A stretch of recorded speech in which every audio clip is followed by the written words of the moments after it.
पुराने समय में एक राजा थे जिनका नाम राजा भोज था। दिन भर काम में व्यस्त रहने के बाद राजा भोज गहरी नींद में सोए हुए थे। सपने में उन्हें एक दिव्य पुरुष के दर्शन हुए। राजा भोज ने बड़ी विनम्रता से उनका परिचय पूछा। वे बोले, मैं सत्य हूँ, मैं तुम्हें तुम्हारी उपलब्धियों का वास्तविक रूप दिखाने आया हूँ, आओ मेरे साथ। राजा उत्सुकता और खुशी से उनके साथ चल दिए। राजा भोज खुद को बहुत बड़ा धर्मात्मा समझते थे। उन्होंने अपने राज्य में कई मंदिर, धर्मशालाएं, कुएं और नदी आदि बनवाए थे। उनके मन में इन कामों के लिए बड़ा गर्व था। दिव्य पुरुष राजा भोज को उनके ही एक शानदार बगीचे में ले गए और बोले, तुम्हें इस बगीचे का बड़ा अभिमान है ना? फिर उन्होंने एक पेड़ छुआ और वह ठूठा हो गया। एक एक करके सभी सुंदर फूल से लदे वृक्षों को छूते गए और वे सभी ठूठे होते चले गए।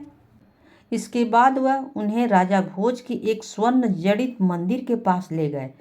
राजा भोज को वह मंदिर बहुत प्रिय था। दिव्य पुरुष ने जैसे ही उसे छुआ, वह लोहे की तरह काला हो गया और खंडहर की तरह गिरता चला गया। यह देखकर राजा को तो होश ही उड़ गए। वे दोनों उन सभी स्थानों पर गए जिन्हें राजा भोज ने चाव से बनवाया था। दिव्य पुरुष बोले, राजन, भ्रम में मत पड़ो। भौतिक वस्तुओं के आधार पर महानता नहीं आंकी जाती। दिव्य पुरुष ने कहा, एक गरीब आदमी द्वारा पिलाए गए एक लोटे की जल की कीमत उसका पुण्य कितनी धनिक करोड़ों स्वर्ण मुद्राएं से अधिक कहीं है। इतना कहकर वे अंतर्ध्यान हो गए।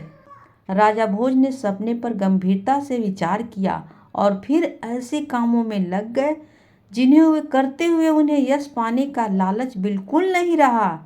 इस कथा की सीख यही है कि भौतिक चीजें नश्वर हैं। इस पर गर्व करना सबसे बड़ी मूर्खता है। यहाँ की चीज यहीं रह जाएगी, कुछ अपने साथ जाने वाला नहीं है। कहानी होती है समाप्त।